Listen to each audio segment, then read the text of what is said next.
Welcome back to the Gleemen, everyone. I'm Drew, and I'm here with my good buddy Vance, and we're going to talk to you about magic systems in the Wheel of Time.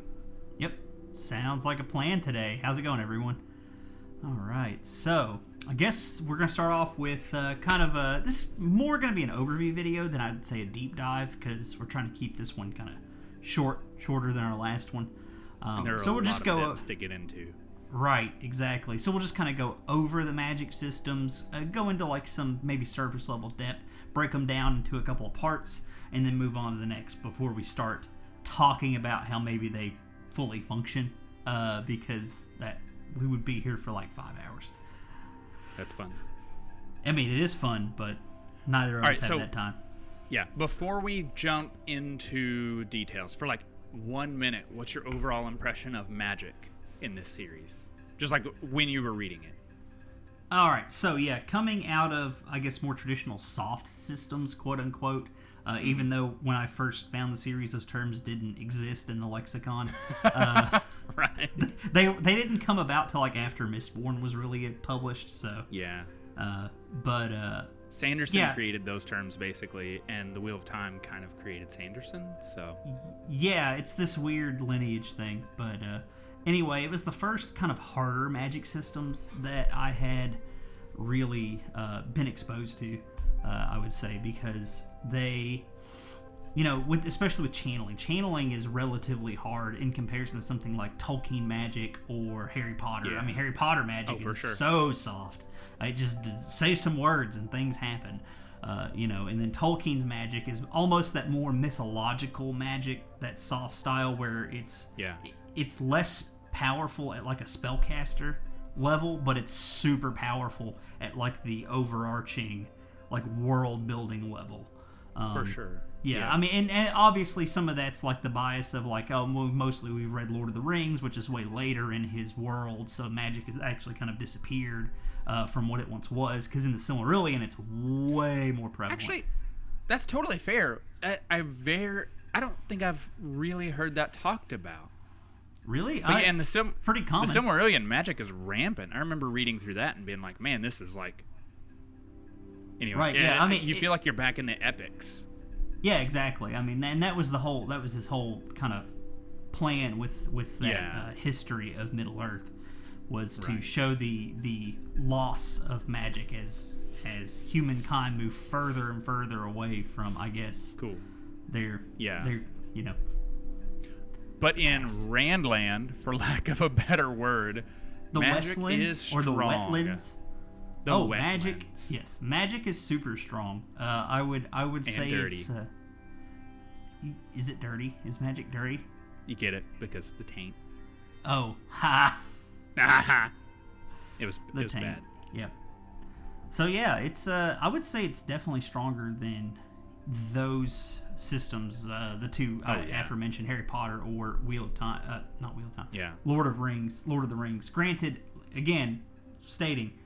Lord of the Rings at the time of Lord of the Rings, characters are as strong or as weak as Tolkien needed them to be for the story.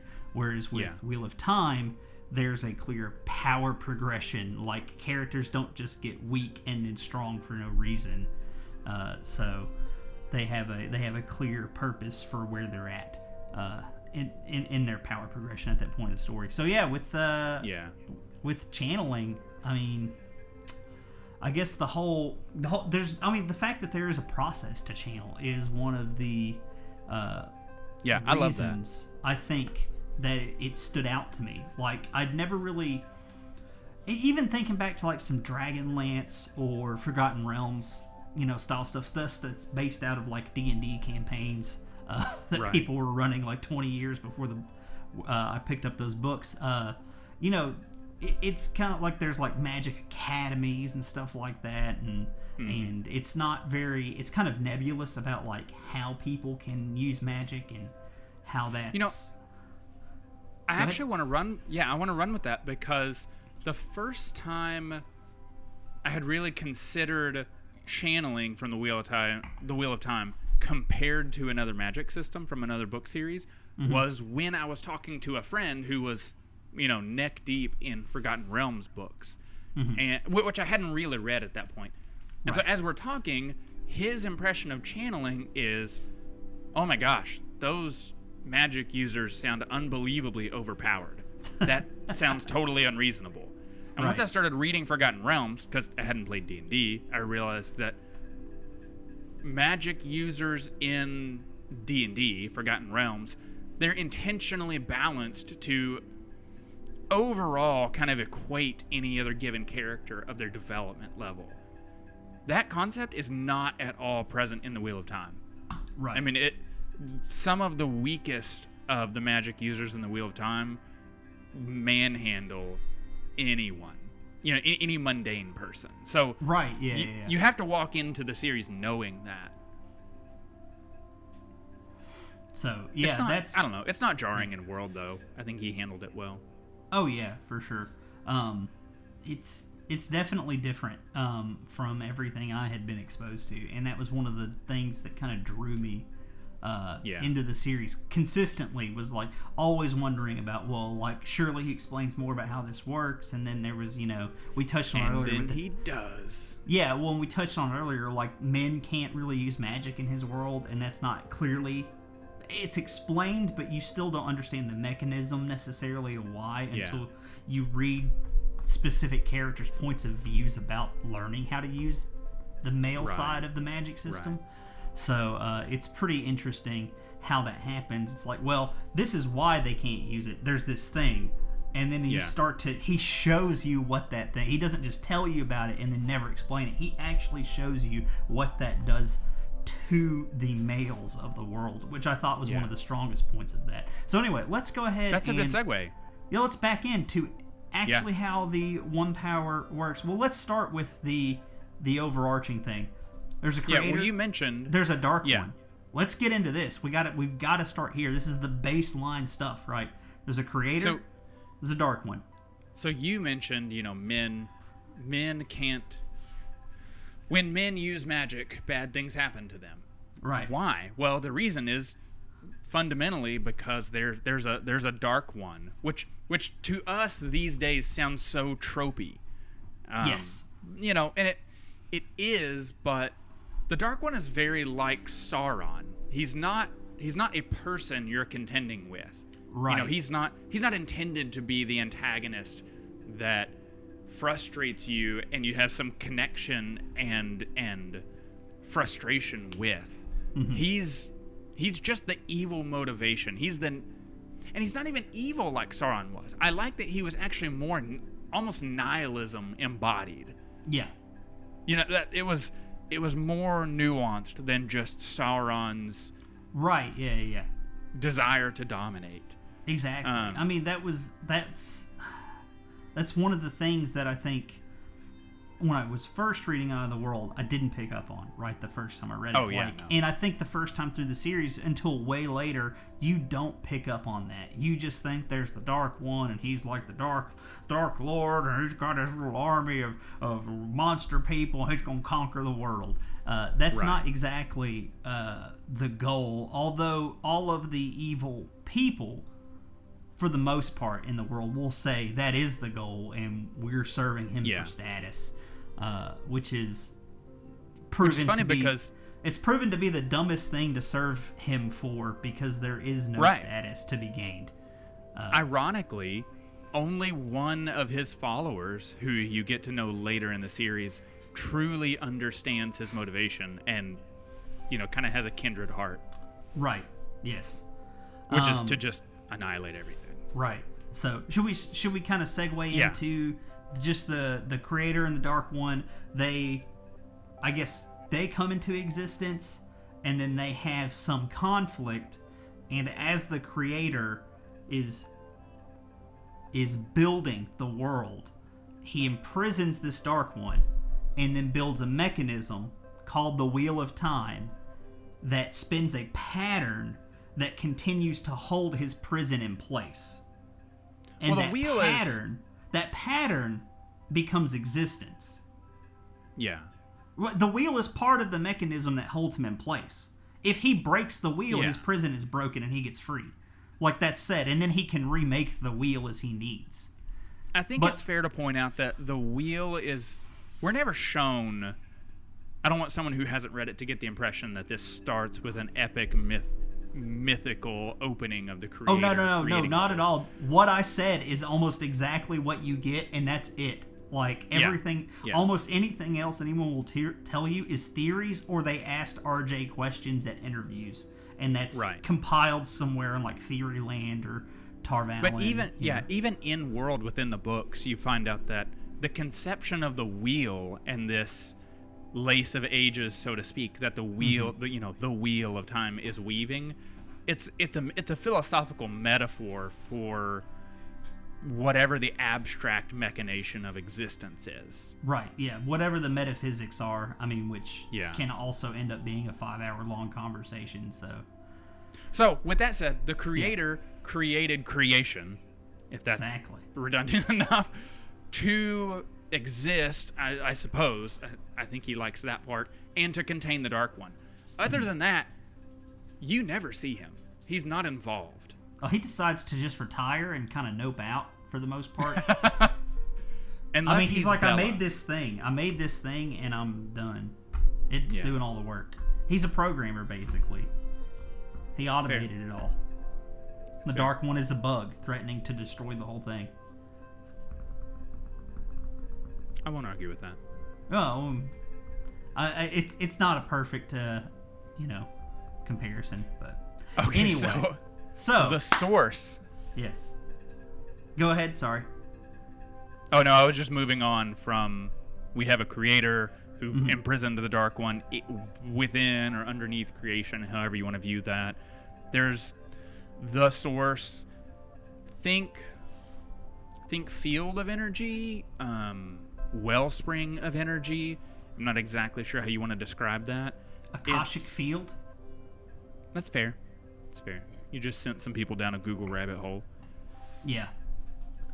It's where power comes from, like flows from. And that power, we can just go ahead and dive into it. That power is the one power. It's called the one power, coming from the quote true source, the source, the true source. And it comes in two flavors, so to speak. The Sidar and Sidene, which Sidar is what women interact with, almost the wavelength of power that women interact with in this world. Sidene is the wavelength of power that men interact with. Right. And which, interestingly, in the back history of this isn't really a spoiler. You find this out in the pretty wild ride of a prologue. Sidene, the wavelength of power men can touch, is poisoned or tainted at the very beginning in the prehistory of this series in such a way that any man who touches it, they can still get power, but along with that power, they get this metaphysical poison that first and foremost drives them insane, but on top of that also causes some necrosis, breakdown of tissues. It's not a good thing to start doing magic if you're a man. Right, yes.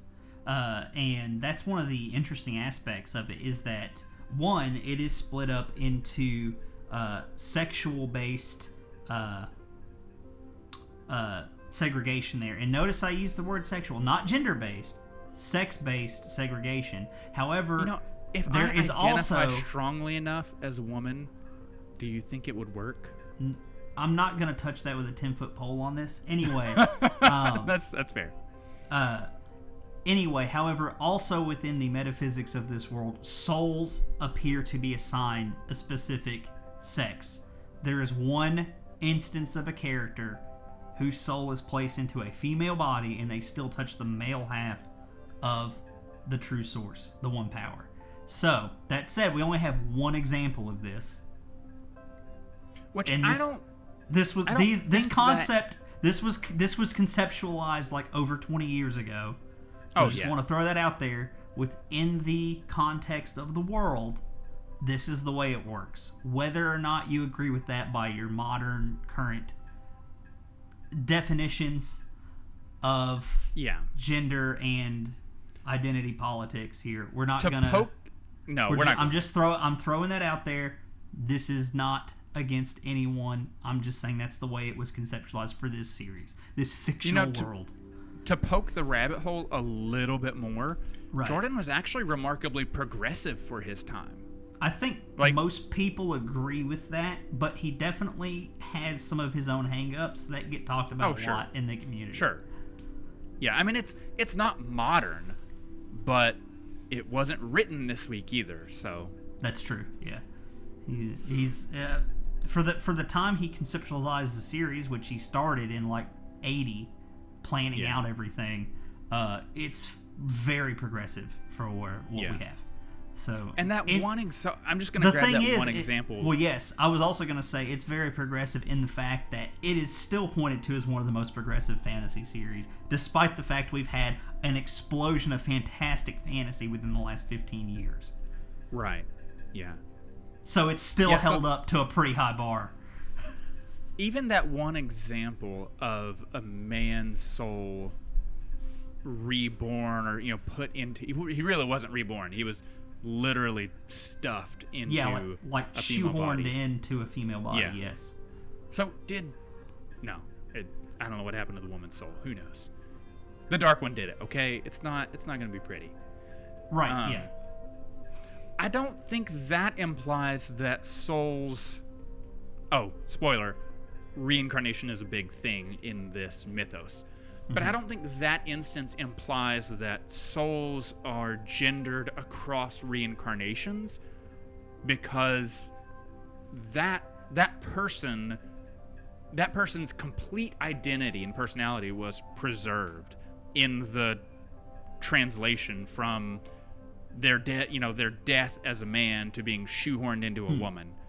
So I feel like that's atypical. I don't think he was trying to speak to the way reincarnation in his mythos worked. Gotcha.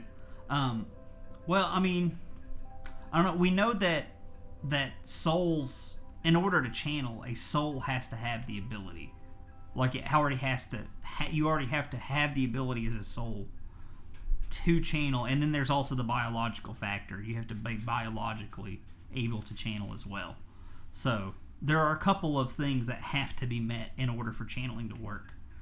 Right. So, I mean, and this, I think a lot of this comes from interview questions that people asked on various book tours on Theoryland and other places where those are, stored.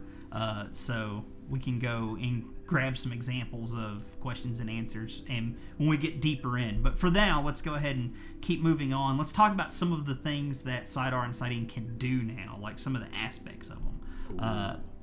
So there are caveats to every magic system, and I think one of the most common ones is the ability to lose it, to not be able to use magic anymore. And in the Wheel of Time, that happens through a couple of avenues. There's one called severing. Like when someone breaks Ron's wand, like that. No, it's a little bit better than that, actually. One of the most prominent examples is called severing, which is broken down when you break it down into the gender sides of everything. There's gentling for men and stilling for women. That makes it so they cannot touch the one power again. To be clear, the difference in names is totally cultural. Yes, exactly. Like, they call it gentling for men completely because men who can do magic... Oh, okay, we didn't touch the fact that some people can learn to do magic, and some people, magic is going to well up in them. Yes. And if they don't learn to manage it, it will kill them. Right. Yes, we forgot to mention that. Now, fast forward, how long was it from the breaking to present story? I think it's 4,000 years. 4,000 years? Okay. Yeah. Yeah, so you have 4,000 years of history where men who do magic are going to go insane and kill everyone and literally rip up the ground and reshape continents. Not individually, but in mass. Mm-hmm. So men are not trying to do magic here. That's not a thing men aspire to. So the only men who you see doing magic are ones who can't help it. It's unintentionally welling up out of them. They call it they call it being born with a spark. Yeah. And so culturally, severing, the generic term, severing a man, they call it gentling because they view it as a gentle, a benevolent thing to separate him from the source that's going to drive him mad and destroy everything he loves. Right, yeah. Stilling, on the other hand, is very different. You want to grab, some of the culture aspects of that?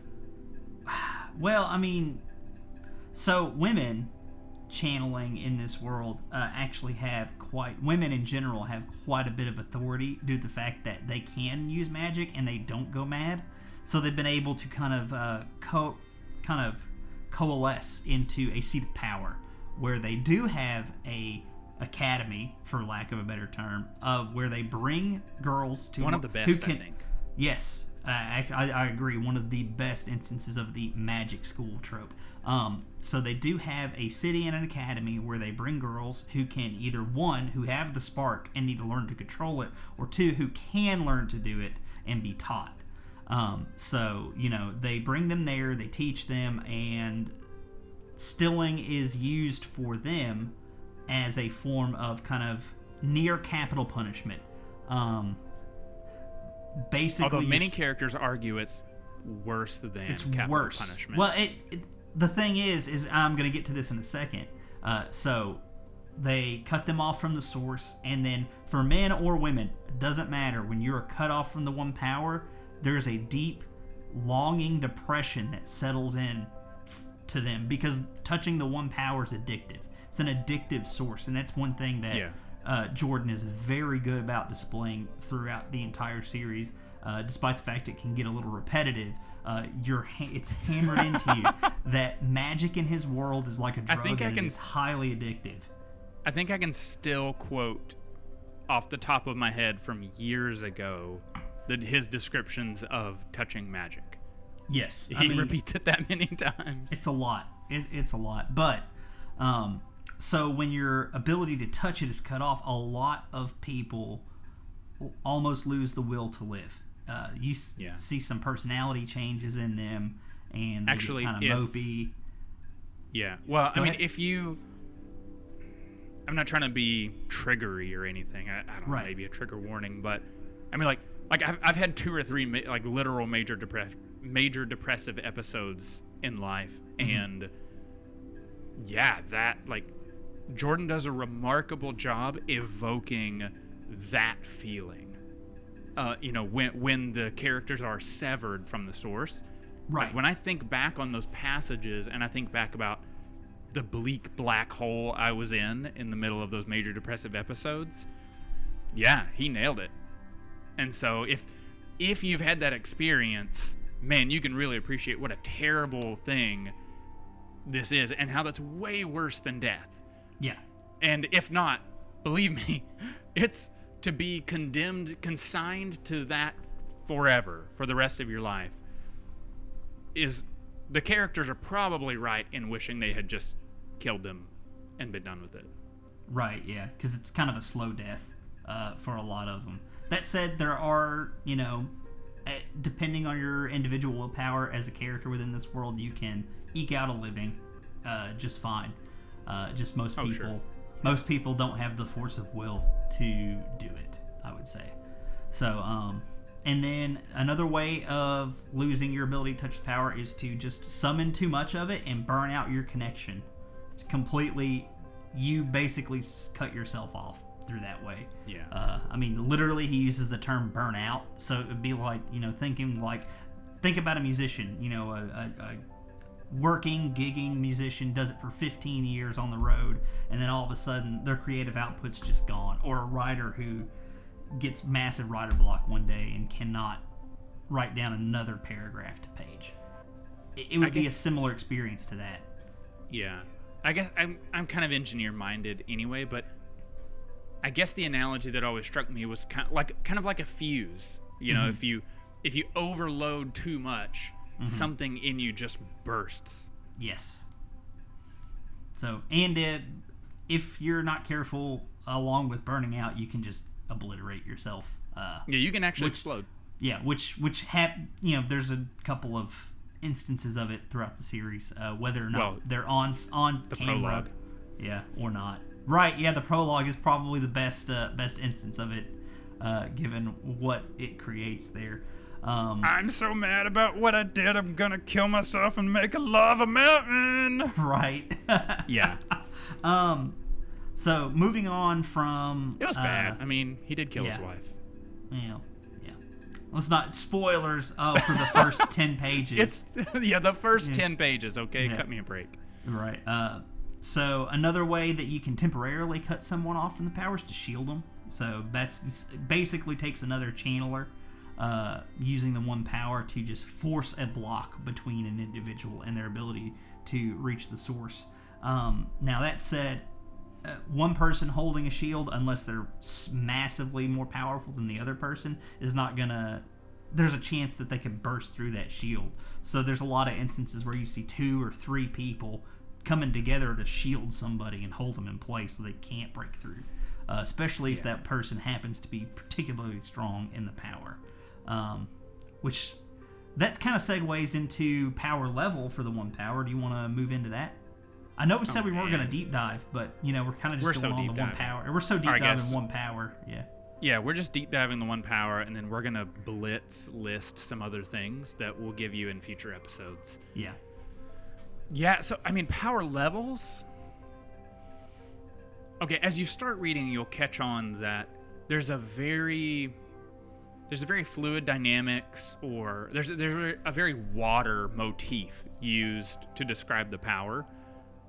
Women who are using the power, women who are doing magic, pretty routinely describe it as immersing in, a vast ocean, or very often like a wide, gentle river that they suggest what it would do. They're kind of cooperating with and kind of gently leading or suggesting what the power would do is the way using it is described. The men describe plunging into a river of lava.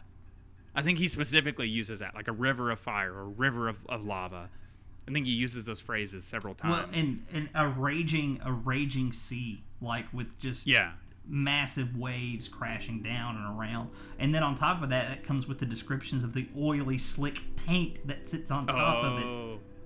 Oh, man, the descriptions of the taint are gross. Honestly, the first several times, I read those, definitely almost induced nausea into me. For sure. Yeah. So he did a good job with that. He did such a good job, he actually made me not want to do magic.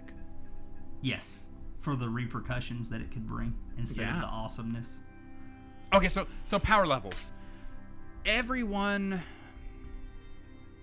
trying to think of a concrete example.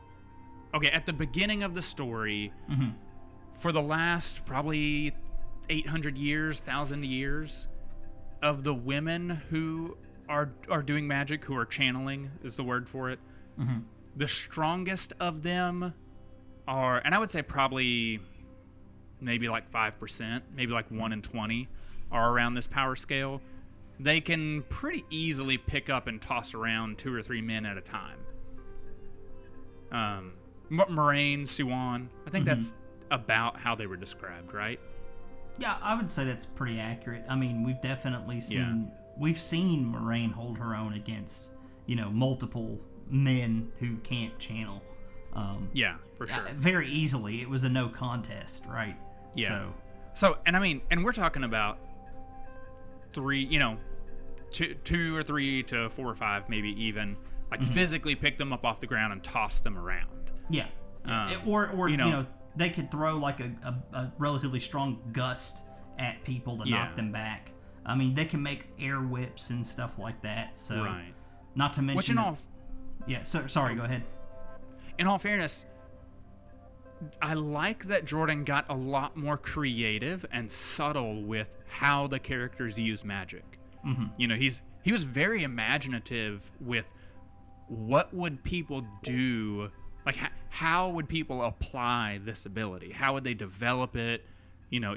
If you've had an academy with hundreds of years of history teaching it, how would they have innovated it along the way? And so I like that. I think you brought a lot to the game in fantasy in that sense. So yeah, power level, you're looking at some of the strongest known channelers at the beginning, are around tossing men around level. And then, lo and behold, the women who we meet who learn to channel, I mean, they're our main characters. Come on, of course they're going to be cool. They're a lot stronger than that. Right. They're like 5 or more times stronger than that, at least. Oh, yeah, I would say so. I mean, at the minimum. Yeah. And then Nynaeve is like 10 or 15 times. She's one of the strongest. Average strong person. Yeah, she's one of the strongest female channelers that you see. So, but yeah, I mean, another thing about that is that there is almost a sexual dimorphism here, right? Women are not as strong, brute force strong in the power as men are. Men, they have like a lower wattage. So right, yeah. I mean, it's similar to what you see in biology. Now, that said, are there specific women who are stronger than specific men? Yes. Are there men, like really weak men? Oh, yeah, there's a lot of them. So, it just depends. Right. It's a bell curve. And they don't really, yeah, exactly. And he doesn't ever really touch on this, but I do imagine there's also a practiced element to it. Like some people, like a man who is only marginally stronger than a woman, if she's more practiced than him, would probably be able to beat his ass 3 ways to Sunday every single time. So, and women are shown to be more dexterous too. Right, yes, they have better control over it because they don't have to, like we said, fight with an ocean that's trying to drown them, as the men describe it. So, yeah, I mean, you see that when Rand tries to stand up to, should I spoil this? Go ahead and spoil it. We're full spoilers here. I'll just say, Lanfear. When Rand tries to stand up to Lanfear, my first and true teenage, tween-age crush. Right. She destroys him. Like, I mean, she's a little bit weaker than him. She's not a lot weaker than him. Right. But she's so much more dexterous and more skilled. He's like a child. She just cuts down everything he's trying to do magically, blows up some wagons out of fury, and anyway. And she gets tackled. Yeah. Oh, come on. all I was going to say was that it took one of the best character moments in the series to stop her. Yes. That's what I was going to say. Right. Full spoilers. I'll put a disclaimer at the beginning of the video, maybe. So there's some dimorphism going on. Right, yeah. There's another thing with the power I want to talk about. Forcing. The ability to force people to reach their maximum potential, which is actually the term. First, you got to talk about used. Development in general. Well, I mean, right, yeah. So to develop your ability in the one power, basically, you just practice with it a lot. And it's not a switch. Yeah, it's really not, unless you're just so naturally strong in the power. When your spark goes off, it takes time. It's like working out your muscles. Which exactly. I really think Jordan was kind of very much in that mindset about this system when he was writing it. Was if you don't use it, you lose it kind of mentality. If you don't train it, it never grows. So at the White Tower, they do this by once initiates reach their second level of education, they are kind of set to doing tasks with the one power, like just chores and so on and so forth. Whereas before, in their initial phase, they are not allowed to use it unless expressly told, and they have to do everything manually by hand. Yeah. So this difference is explored well. The difference between how the Academy that has been training women to channel for hundreds, 1,000 years, how they handle growth, and then, yes, of course, spoilers, of course there's going to be an Academy training men to channel. Right. The insanity problem was not fixed by that point. They just went for it because the world's going to end, so we got to do it. Right. they culturally handle it totally differently, because the Aes Sedai, the women, they've been in a holding pattern, for thousands of years. So their goal is just to find and slowly cultivate and train these women to safely learn how to use what they're capable of. Which is fine, because the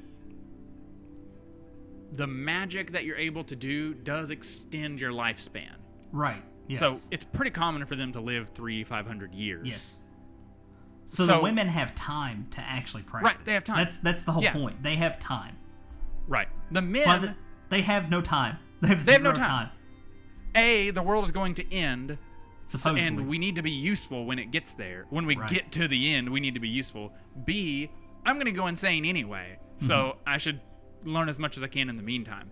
Right. So they're literally, like you said, the novices, the initiate women, are forbidden to use magic to channel outside of strict supervision.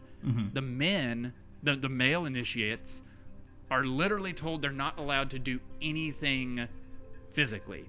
They're required to use magic from the very beginning to do all of their chores. Right. To force them as you're saying, force them to develop as quickly as possible. Yes, exactly. And I just thought that was one of the coolest aspects of the magic system, is that it's not just, I was born just super inherently strong. There are a couple of channelers who we've kind of mentioned this before, that are just born ridiculously strong. But for the most part, I would say your average and above average channelers are definitely practiced versus talented. It's almost the inborn talent versus 10,000 hours of practice debate here, right? So hey, for sake of time, why don't we touch Angreal, Angreal, and maybe Terangreal really quick, and then we can give them a teaser on what we'll tell them about next time.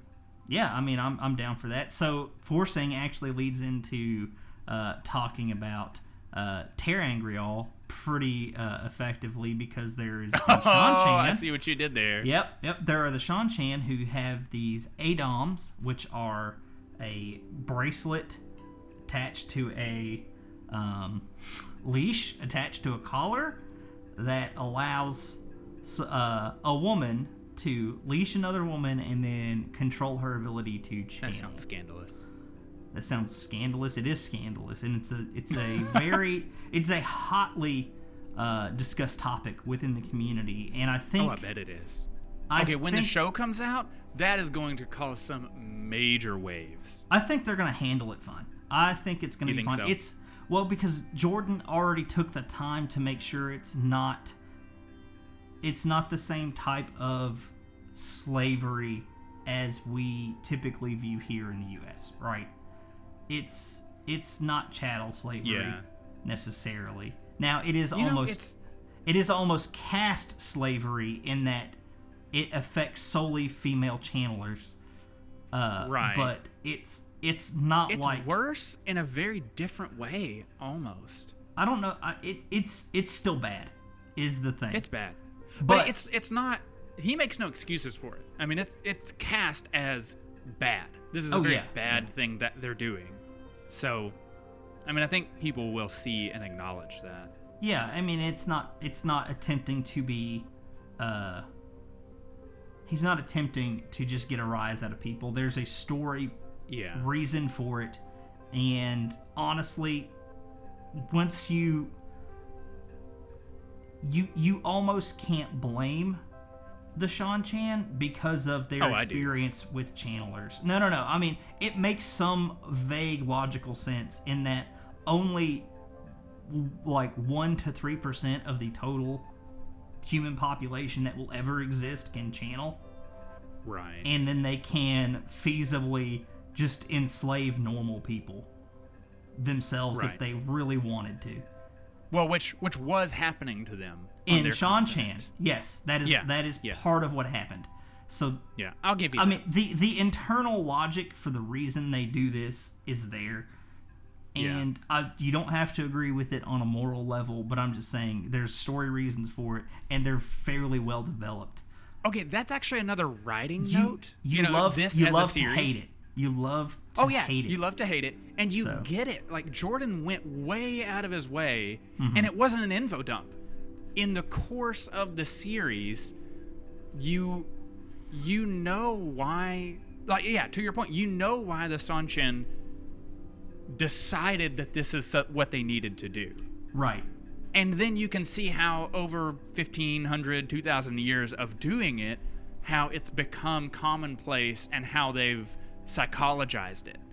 You know, so Jordan really put the work in to develop that culture. Yes. It is very well developed. So anyway, back to the Adam. I want to talk about how the Shan Chan channelers, the female channelers, are significantly across the board stronger than the channelers in the Westlands, Wetlands, Rainland, whatever you want to talk. Because this is the part that you can hate the Shan channel all you want, but this part just really got me. That ter'angreal, the Adam, allows women to channel at almost like 99.9% of their maximum capability. And so they Which is normally very dangerous. Without burning themselves or killing themselves. So they don't burn themselves out. I would argue that being debased or degraded to a pet, literally a pet, is probably not worth that. But no, it's not. But just getting on. Let me continue. Getting on with it. It was an interesting take on the forcing concept, which I found interesting. And it explains why certain characters in the series are ridiculously strong in the power despite not being channelers for very long. Yes, I just wanted to throw that out there. That, again, we're pointing out that there's a lot of story reasons for things existing in the Wheel of Time, and this is just another one. We may get into it later. It's specifically, I'm referring to Egwene here. But, okay, so so you keep calling this a dam, this leash, and this bracelet, leash, collar device. You keep calling it a ter'angreal, but that's a whole category of objects. Yes, there are multiple ter'angreal, and this is just one of them, and it's a rather insidious one. But there are some nicer ones. There's a ter'angreal that's essentially a library that they interact with later on. There are there's some pillars, goofy ones actually. The pillars in Ruidion are another one that I like. I mean, those are pretty profound. Yeah, that's some of the probably most interesting objects in the entire series. They allow you to, when you pass through them, you relive your ancestors' lives, specific snippets of them, almost holodeck style, I would say. It's a very cool concept. Yeah. And those are. Okay, we're going down the rabbit hole on these guys. We could honestly do a 20-minute talk about the glass columns. So a ter'angreal is any object. Okay, objects can't do magic. A ter'angreal is a bridge. It allows It even allows people who can't use the power to access the power in a way for a specific purpose. Purpose. Yeah, they're purpose-built tools, I would say. I would say the ter'angreal usable by a non-channeler are pretty rare. The vast majority of them. Well, the ones we encounter in the series, anyway. Oh yeah. I mean, in prehistory, there are tons of examples. Right. Well, that's why I said they're tools, basically. Yeah. But I mean, their technology, magic technology, that for all intents and purposes is even more magical because the concept of what they did and how they were made is lost. Right. So the impression I got was that they're objects where the algorithm to form an effect is essentially encoded into the material in some way, into the structure of the material, so that when a channeler just pours power into the object, out comes the effect. Mm-hmm. An example is the wrist-thick rod that shoots balefire. You know, there's a spell, there's a weave, there's a pattern of magic that they could weave that shoots a beam of fire that will burn something out of existence, all even backwards in time. Well, one of these ter'angreal is a device that you don't have to know how to make balefire. You just pour power into this thing, and balefire shoots out one end of it. Right. And of course, this is where we edit in a flashback of Luke staring into the lightsaber. Yes. When Obi-Wan hands it to him. Right. The fluted black rod is what it is. Yeah. So I went and looked that up while you were talking about it. Yeah. Yeah. So ter'angreal, there are a huge diversity of ter'angreal, and I mean the oath literally rod? Almost any function you can imagine. Yeah, the oath rod. The oath rod. Yeah. Do you want to explain that one real quick? That one is the one that Aes Sedai use in there. So when an Aes Sedai initiate or accepted reaches the point in their training where they can be raised to sisterhood and they pass their final test, they swear the 3 oaths of the Aes Sedai on an oath rod, which then, as it is filled with the power and you swear these oaths, it physically binds you to them, and it also like physically pulls your skin back tighter, which is how they achieve the ageless look as described in the books. Yeah, that was a quirky... It's never really explained why it has that side effect, but I mean the oath rod is explained in a little bit more detail further on. But it's a pretty cool concept for a ter'angreal. Let's move on to Ongrial and Sangreal, and then call it done for the day. We'll go over what else we want to talk about later on, and then we'll right. Then we'll Ongrial are actually quite a bit simpler to talk about than ter'angreal. Yeah, because a ter'angreal can look any of these objects can look like anything. Almost any physical object can be made into one of these categories. But a ter'angreal could do literally anything. You know, whatever you design it to do. It's like saying, what can a computer program do? Well, anything. An Ongrial is something very specific. You know, if you as a channeler are capable of drawing in a certain amount of power, 20 or 25 units of power, then an Ongrial is extra bandwidth. It's an object that when you're holding it, or I think it's if it's even very near your person, I think you can still access it. Like if you had it in like a pouch. Right. I think they established that. Yes. But it's something that say you can draw 25 units of power, and that's kind of an arbitrary designation. The Ongrial may give you access to another 10 units, which is pretty significant. It's more than half your power. Some Ongrial are, if 25 is kind of an average strength rating, I think most of the Ongrial are around a fraction or maybe once again what most channelers are able to wield. But some Ongrial might double or triple your strength. Right, they're pretty specific in that regard, and they can be shaped as near anything. Moraine had one at the beginning of the series.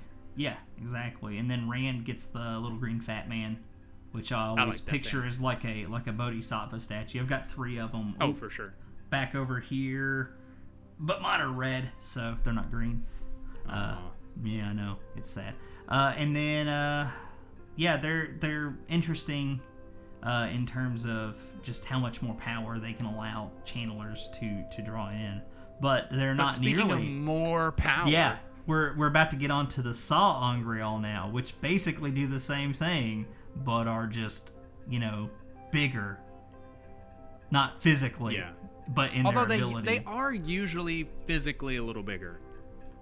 Yes, I mean, Kalimdor's, they're not like Kalimdor's a Saw Ongrial, horse-sized. Yeah.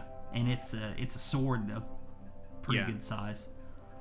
Yeah, I mean in the series, most Ongrial are like handheld. They're like palm-sized objects. I would agree with that. That's most of what we see. Yeah. Yeah. Whereas Saw Ongrial, I think we only see 3, maybe 4 of them. They're all kind of like arm-sized objects. Like one is there's a female keyed one that's a rod, kind of the length of someone's forearm. Right. Yeah. I was just thinking about that one. Yeah, the male one that we see, that the sword is a sword. It's sword sized. The sword that's not a sword. Right, except Rand made of totally crystal. swings it like a sword. Occasionally. Yeah. So so this is I've never seen this answered. I've seen it discussed a lot. It's not totally clear in the descriptions within the text whether an Ongriel adds to your strength. Like I described it explicitly as though it were adding some amount to your strength. Mm-hmm. The description is a little vague if it adds to or if it multiplies your strength in some sense. Yeah, that's like, true. is it? So does it add or does it multiply by like 1.2 or 1.5? Yeah, right. I think. Well, I think it's a multiplier almost because end of series spoilers. Would you get more out of end of a series given spoilers Ongriel than I would if you're stronger? I believe so, because when they save Moraine and she has the bracelet, she says, you're just like punting these spoilers. I know. So she says, and she's weaker in the one power, but then she says, well, with the bracelet, I will be as strong as I was previously. But that could just mean that it's adding. That's true. Exactly the amount. It's not explained. It's not explained how that function works. We don't know unless it's out there in an interview question. Someone was smart enough to answer it. When RJ was still alive, or he's got it written down in his notes somewhere. So if you ever get a chance to go look at his notes, anyone out there, go dig through those boxes and find this answer, because now it's going to drive us crazy. Because this is the stuff we think about. Yes, Brandon. Or if you go to the next Sanderson release and you get a chance to ask him about Wheel of Time, ask him this question, because I know I'm not going to get a chance to go to it. Hey, no. We don't know that he can't tell us. There are only a few things he can't tell us. Now, whether or not he'll raffo us is a different thing. Oh yeah, which he with likes. A laugh. Yeah, I know. So yeah, that's okay. it. So if anyone knows the answer to this, Ongriel, please post it in the comments.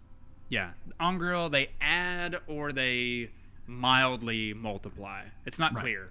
They don't make you exponentially stronger. I would say at the most, Ongriel are going to make you somewhere between 1 and change to maybe like 4 times stronger than you are normally. Right. Saw Angriel, you're literally talking 20, 100 times or more the amount of power you could wield unaided. So this is where we get into the additive or multiplicative argument, because like the Choden Kyle, for example. They're unique even among Saw Angriel. Yes, they're very unique. So I don't know. They were strong enough. They were strong enough to cleanse the taint. So yeah, they're too. Okay, so if size is a rough measure of power, Ongriel are like palm-sized objects.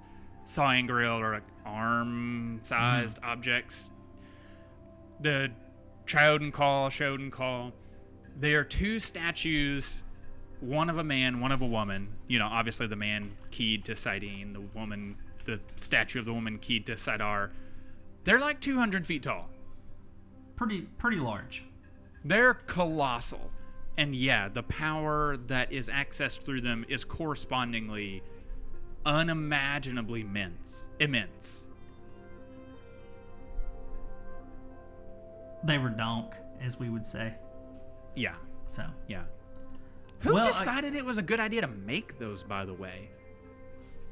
Age of Legends Aes Sedai with their backs to the wall, and the War of Shadow is the last-ditch nuclear option? I don't know. Did they forget the Cold War? Oh, no, not even nukes. Hydrogen bombs have nothing, literally nothing, on the power wieldable through these things. Oh, I know, yeah. But we're literally talking about someone could harness one of these and single-handedly crush the world. Mm-hmm. All of it. Which almost happened. Oh yeah, that did. I really question I think they forgot the Cold War. Like someone just lost that Well, book. but I mean, here's the thing though: the Age of Legends is the second age, and the Cold War would have been in the first age, right? So, more spoilers for everybody. The Wheel of Time takes place in the far future. But, I mean, really, this is more... We're doing this more for people who've read the books. We want to bring up topics of discussion. Yeah. We just want to talk with each other about it. I mean, I've Good especially old Lynn been... going to the moon on that flaming eagle. Right, yeah. Yeah, so, I mean, you know, if you don't want to get spoiled, come back. The videos will be here if we don't take them down by being embarrassed at ourselves. That's fair. So, anyway, let's go ahead and run over a couple of the things we didn't get to talk about and that we will talk about in a later video. Do you want to run down the list, or do you want me to run down it?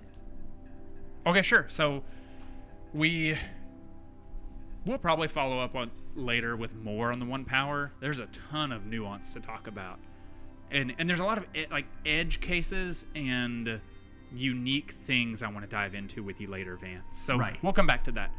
But we also want to talk about the true power, which the one power comes from the true source, but there's also the true power, which is not the one power. It's power directly from the dark one. Right. Those names are problematic. It gets confusing. Yeah. Honestly, the true power works very, very similar to the one power. I mean, the way they describe using it is that they weave threads of it to accomplish tasks. It seems like it can do a number of things that the one power can't do. Mm-hmm. Like, for example, with the one power, you can't pick yourself up. The characters liken it to you can't grab yourself by the ankles and lift yourself off the ground, so you can't do the same thing with the one power. Later, I want to have a more nuanced conversation about that metaphor, because while true, I think there are other hints about why you can't pick yourself up and fly. Right. With the one power. With the true power, you totally can. You can just fly across the sky and do whatever you want. Yes. That happened. That's the thing. So the true power, it's evil magic. And basically. It has way less restrictions because you're evil. You do what you want. I like that excuse. We also want to talk about Tiller and Riyadh and that's going to be a 2-hour thing. Dream walking, and then we would want to talk about Min and her viewing ability. Yeah. Which she has a name. There's a name for her thing. There's a name for her thing? Yeah, there's a name for someone who sees visions like she does. Oh, you mean the Shan-Chan name? Yeah. Oh, Doomseer? Yeah, it's pretty epic. It's so cool. It's pretty epic. I forgot about that until you mentioned it when we were talking the other day. Right, yeah. I thought you meant there was a Westlands name for it, but you meant the Shan-Chan one. So, anyway, and then we also want to talk about the Ogier and their related abilities, tree singing, steadings, their book of translations, and I'm obsessed with that book, stones. By the way. Yes, and portal stones. Like, what is that? Yeah. Portal stones are interesting. Portal stones lead us back to my favorite topic, land fear. Yes, which we will also eventually probably talk about. Eventually we'll get there.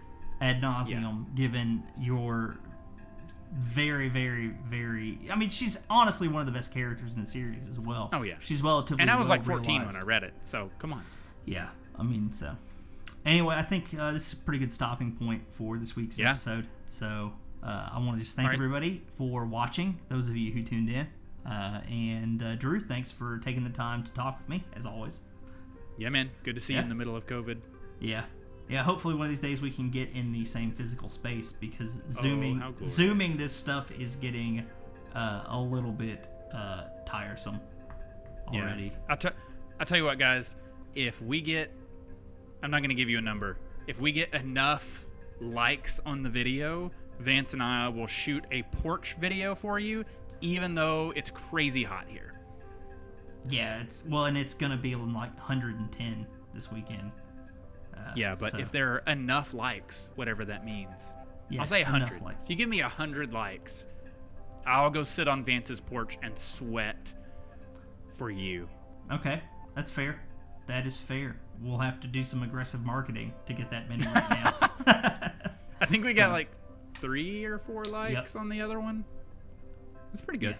Yeah, not bad for a first video. Anyway, right, Vance guys. and Drew from the Gleemen, we're going to go ahead and sign off. Y'all have a great one. And there we go.